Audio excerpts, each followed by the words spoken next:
So, question number 3, Kavya, is, I think when I read that, అది నాకు కూడా doubtful గానే అనిపించింది.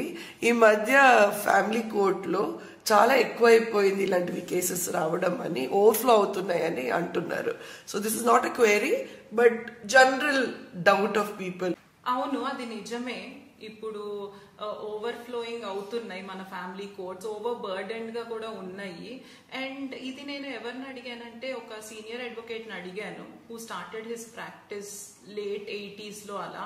సో ఆయన చెప్పుకొచ్చారు, అసలు ఫ్యామిలీ కోర్ట్ లో ఎక్కువ మంది జనాలు అప్పుడు ఉండేవాళ్ళు కాదు, చాలా ఫ్యూ కేసెస్ ఉండేవి, ఫ్యూ ఫైల్ అయ్యేవి అని చెప్పి. కంపారిటివ్లీ ఇప్పుడు ఇప్పటికీ పోలిస్తే చాలా డిఫరెన్స్ ఉంది అని ఆయన చెప్తారు. ఐ థింక్ వాళ్ళకి ఇంకా బాగా తెలిసి ఉంటది కదా, హూ స్టార్టెడ్ ప్రాక్టీసింగ్ డెకేడ్స్, వాళ్ళకైతే చాలా మేజర్ అంటే ఆ ట్రాన్సిషన్ చూసుంటారు కాబట్టి. ఎస్, అంటే వాళ్ళు ఇప్పుడు సివిల్ కేసెస్ అవే ఎక్కువ వచ్చేవి, కానీ ఫ్యామిలీ కేసెస్ అంటే తక్కువ వచ్చేవి, ఫ్యామిలీ కోర్ట్ హాల్స్ కూడా తక్కువ ఉండేవి.